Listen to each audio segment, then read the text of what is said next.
Bonjour Sydney, Bonjour, bienvenue à Transparence, merci. émission de témoignage d'un gagnant d'âme. Sydney, est-ce que tu peux nous dire un peu qui tu es? Bon, moi, c'est Sydney Orléans. Sydney Orléans, j'ai 23 ans et je suis étudiant. Je fais la germanistique. D'accord, Sydney Orléans, un nom pas très africain.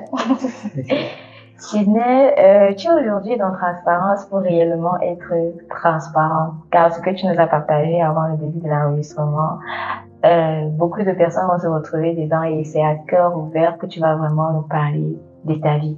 Tu nous diras d'abord, Sydney, comment a été ta relation avec ta famille depuis ton enfance jusqu'à maintenant? Bon, je dirais, avec ma famille, ça a été vraiment, il y a eu certains volets. Ça n'a pas été identique du début à la fin. Je dirais, pendant que je grandissais, tout était bien.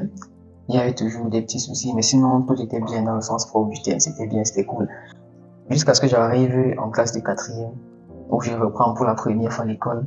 Une classe, je redouble la quatrième, et c'est comme ça que tout a basculé en fait. De mon côté, tout a basculé.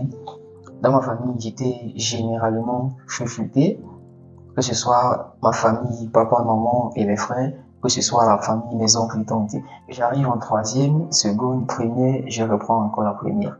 Quand je reprends la première, je dirais, ça a plutôt enfoncé le couteau dans la plaie. Et puis, il n'y avait plus vraiment cette relation avec mes oncles et tantes parce que généralement, on me traitait toujours d'échoué, on me traitait toujours d'idiot, on me disait, c'est un truc en fait. Donc en fait, cette atmosphère a commencé à partir de tes moments d'échec à l'école. Oui. Et vraiment, je me sentais un peu meurtri en moi parce que j'avais cette, je savais que j'avais cette approche-là facile avec mes oncles, avec tout le monde. Mais une fois que ça a été comme ça, avec ces échecs-là, tout a basculé. D'accord. Donc, tu vivais très bien, tu avais de bonnes relations avec ta famille. Donc, au moment où tu as commencé à vivre des séquences d'échecs au niveau scolaire, tout a également changé. Oui. Tu n'étais plus cette personne vraiment choyée, appréciée, acclamée. Oui. Plutôt des paroles de critique, des paroles d'humiliation commençaient à venir dans ta vie. Et je peux dire, durant ce moment, tu nous as dit, durant ce moment également, tu as commencé à avoir certaines fréquentations. Oui. Est-ce que tu peux nous parler de tes amitiés, de ton enfance jusqu'à maintenant? Bon, mes relations étaient, pour ce temps-là, je voyais que c'était bien. C'était parfait. Il y avait tout ce qu'il fallait. Il y avait de l'affection, il y avait de l'amour, il y avait tout ça. Sauf que ce n'était pas dans le bon sens. C'était pas dans le bon sens. Quand je dis pas dans le bon sens, c'était du genre, ils voulaient toujours, si peut-être à la maison, on me dit non, fais pas ça. Et moi, j'ai envie de faire, mais on me dit fais pas. Et ils vont venir du genre, non, il faut faire, tu sais, ça va t'aider. Si tu veux, pourquoi on va t'empêcher et tout ça. Donc, quand tes parents te donnaient des instructions à la maison, Oui.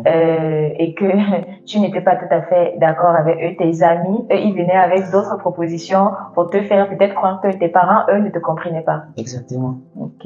C'est ça qui a fait en sorte que j'ai dévié un peu et j'ai commencé à être vraiment rebelle à la maison.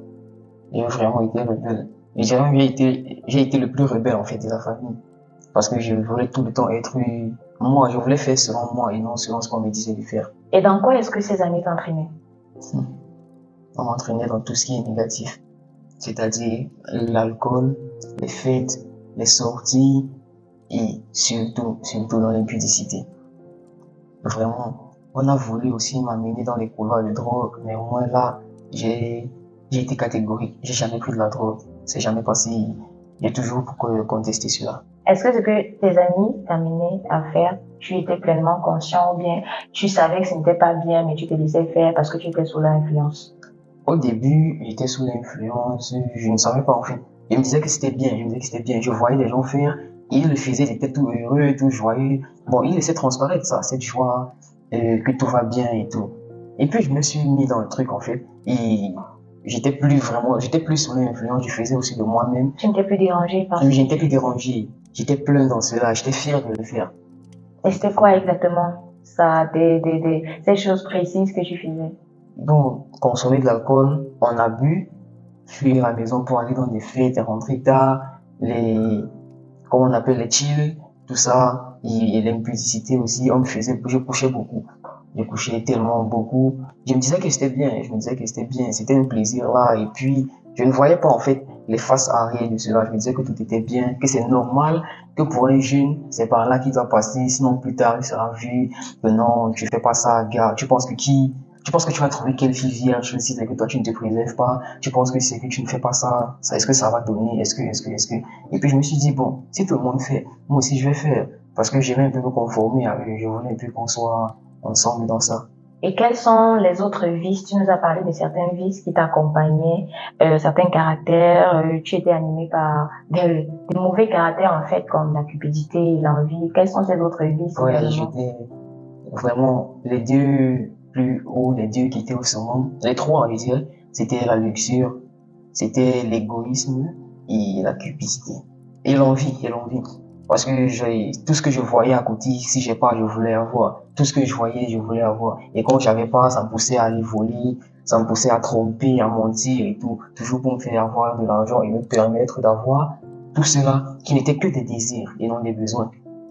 Et j'étais très égoïste. J'avais un égo surdimensionné, si je veux le dire ainsi. Parce que j'aimais rabaisser les gens. Je me prenais toujours pour les big boss, comme on dit souvent. En fait, en tant que jeune, tu voulais avoir le monde à tes pieds. Voilà, exact. Et tu nous as dit également que ton père vous accordait à vous, les enfants, tout ce que vous vouliez, car vous aviez un style de vie assez particulier. On peut dire qu'il était assez riche, c'est ce que tu nous as dit. Mais juste après, il y a eu des circonstances qui sont venues changer, bouleverser complètement le cours de cette vie et tous les besoins qui étaient satisfaits. En fait, vous avez vu tout cela changer au point où cela t'a amené à vouloir entrer ou céder ta vie dans un système assez ténébreux que beaucoup de jeunes cherchent. C'était quoi exactement? Bon, exactement comme je l'ai dit, j'avais une vie tellement, je dirais, j'avais une vie parfaite. Je ne manquais de rien. Tout ce que je voulais, je n'avais qu'à demander. Et quelques heures plus tard, je l'avais. Donc, j'obtenais tout ce que je voulais. Et puis, tout a changé. La donne a changé. On est quitté de ça à une vie un peu compliquée. Et moi, avec ces désirs, avec toujours ces mêmes envies, je voulais toujours posséder. Je voulais toujours avoir. J'avais toujours des désirs, mais pas vraiment des besoins. Toujours des désirs, toujours des désirs. Et aussi parce que je voulais montrer aux gens que c'est moi.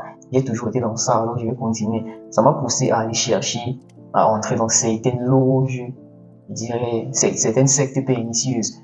Dans certaines que j'ai cherchées de moi-même. La première, j'ai trouvé, il n'y avait vraiment pas de conditions. Bon, c'est ce qu'on pense, qu'il n'y a pas de conditions. Au départ, c'était bien. Et je sais pas comment, le contact a été coupé, j'ai perdu le lien avec la personne. La seconde qui est venue vers moi, c'était un homme qui s'était présenté, disant qu'il est le maître de la franc-maçonnerie basée aux États-Unis. Il m'a parlé, il m'a dit des trucs sur moi. Vraiment, il m'a dit des choses sur moi. Tu vis ça, tu es dans certaines situations, il y a. Et puis, je me reconnaissais dans ça, alors j'ai pas hésité. Et c'est des situations, des circonstances que je parlais pas aux gens. Personne ne connaissait cela. Alors, comme il m'a parlé, j'ai vraiment su que oui, j'ai trouvé ce que je cherchais. J'ai vraiment trouvé ce que je désirais. J'étais fier, j'étais heureux dans moi. Enfin, j'ai trouvé. Ils t'ont demandé également de faire certaines choses, mais qui, comme la première situation, la première proposition, ça n'a pas abouti. Oui, on m'a demandé, envoie, filme une image de ton bras. Je sais plus si c'était le gauche ou le droit. On m'a dit, filme la main, tu envoies. Une photo avec les mains sur la tête, tu envoies. Une photo, c'était 3 photos envoyées. On m'a donné des prières sataniques à réciter à 3 heures, 2 heures, à minuit, à 22 heures, à minuit et à 3 heures du mat. Je le faisais. Moi, je savais que j'ai trouvé ma porte d'entrée. On m'a donné les clés. Et puis, on m'a demandé une somme de 5 000. Il a dit, tu n'envoies pas. Tu viens avec tes 5 000. Ce sera ton passeport pour la vie de luxe. Et moi, j'étais vraiment heureux. J'étais fier qu'enfin, j'ai trouvé ce que je veux depuis. Et lorsque j'ai eu ces 5 000, le jour où je me suis lavé, je me suis habillé pour aller vraiment à la gloire. Mon téléphone est tombé. Pas une chute longue, moins de 30 centimes. Mon téléphone est tombé. Et là, ça s'est plus allumé. J'ai pas compris le truc. Je force le redémarrage, j'enlève la batterie, je remets et tout. Ça s'allume pas. Il y a rien. Je dis, mais c'est quoi ça? Je me suis vraiment énervé. J'étais vraiment en colère contre tout le monde. J'ai pris le téléphone, j'ai déposé sur la table. Et puis 3 jours plus tard, pour rien, je ne sais pas pourquoi, mais j'ai pris, j'ai allumé. Et ça s'est allumé. Pressé, je me connecte, je parle dans WhatsApp. Il n'y a plus de contact avec lequel je parlais.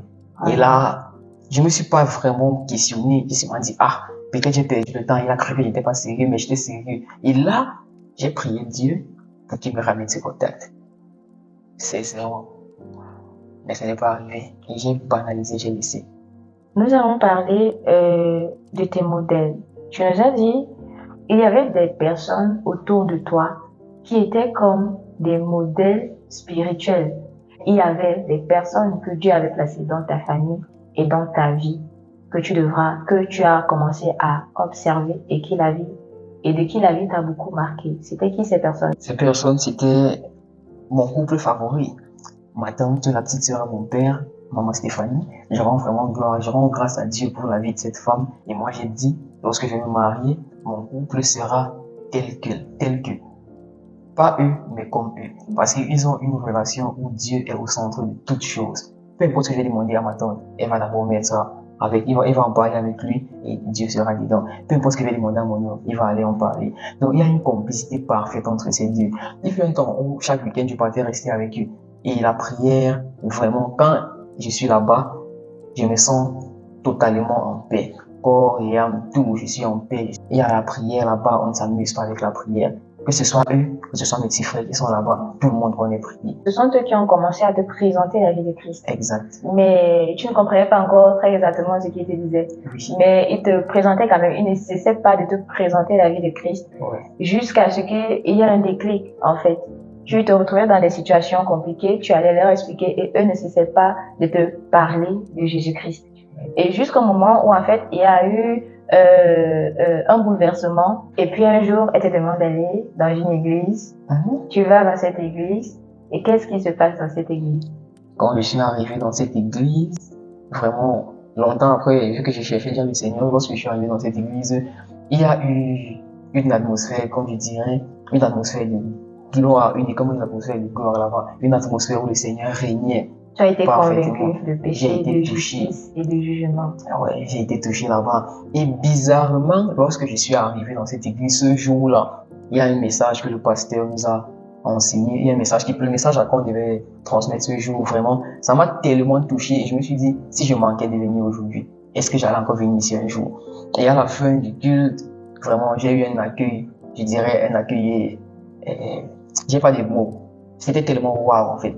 J'ai reçu un amour en ce moment-là que vraiment, dans toute ma famille, j'ai cherché un amour comme ça, mais j'ai pas eu.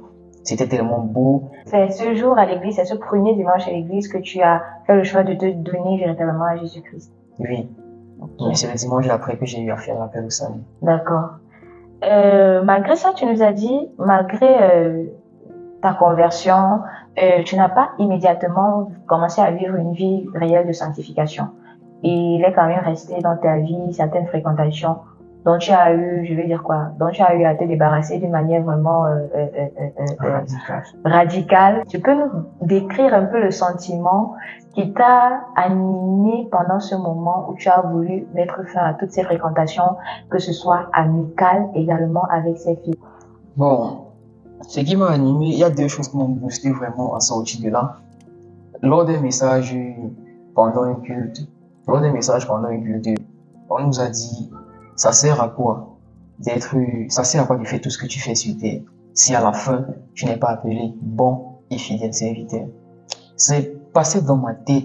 Et puis j'étais encore dans des relations avec des filles, avec certains amis, quand on m'appelait, gars, il y a la position, et n'hésitez pas. J'ai d'abord commencé à mettre un thème à tout ça. Bon, avec les garçons, je refusais d'y aller faire. Tout ce qui est fait sorti bizarre.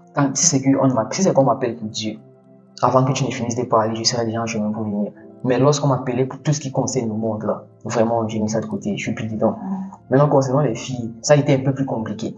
Parce que j'ai du mal, je suis très sensible et j'ai du mal à faire de la peine aux gens. Quand je cause de la peine aux gens, c'est difficile pour moi. Alors, pour arrêter même ces relations, ça a pris du temps. J'ai voulu créer des situations comme quoi l'école ça ne donne pas, je ne veux pas mettre ma tête sur l'école, sur Dieu et penser encore à une fille. Donc il y a des trucs qui me poussaient, je voulais plus. Et être en relation vraiment, même quand je priais, je ne sentais pas que j'étais à l'aise parce qu'il y a toujours des choses qui me retiennent. J'étais vraiment retenu par certains trucs et... Mais tu as eu le courage, la force par la parole de Dieu, vraiment qui t'animait déjà de mettre fin à ces relations-là. Et puis, tu t'es découvert un talent d'écrivain ou d'auteur. Oui, depuis que j'ai tout arrêté. Je me suis mis à écrire. Déjà, chaque matin, je fais des méditations où j'envoie à tous mes contacts. Certains m'ont dit, arrête de m'envoyer ça, je veux plus. Et d'autres lisent et répondent, ils apprécient. Et puis j'ai commencé à écrire certains trucs. Et j'ai écrit un petit, je dirais, un petit truc de quelques pages et un bout de thème, comment dominer sur le péché. Et actuellement, je suis en train de vouloir écrire un second document qui concerne l'impudicité. Comment fuir le péché sexuel. Parce que vraiment, c'est très important. C'est vraiment, vraiment important pour les jeunes. Sydney, si tu avais un conseil à donner aux jeunes qui t'écoutent, aux jeunes qui se trouveraient dans la situation dans laquelle tu étais avant de donner ta vie à Christ, ce serait quoi? Avant tout, je dirais, posez-vous la question de savoir qu'est-ce qui te pousse, qu'est-ce que tu gagnes en fait à commettre certains actes qui ne glorifient pas Dieu. Cherchez vraiment la face de Dieu. Cherchez la face de Dieu. Il est écrit dans la Bible, Dieu a dit, si vous me cherchez, vous me trouverez, si vous me cherchez de tout votre cœur. Mettez votre cœur sur Dieu. Consacrez votre vie à Dieu. Nous sommes jeunes. Romains 12, 2, il est écrit, ne vous conformez pas au siècle présent. Vraiment, ne vous conformez pas au siècle présent. Toi, tu veux être enfant de Dieu. Décide de donner ta vie à Dieu. La détermination va au bout de tout obstacle. Je dis bien, la détermination va au bout de tout obstacle. Vous êtes capable de changer. Si tu veux changer, tu es capable de le faire.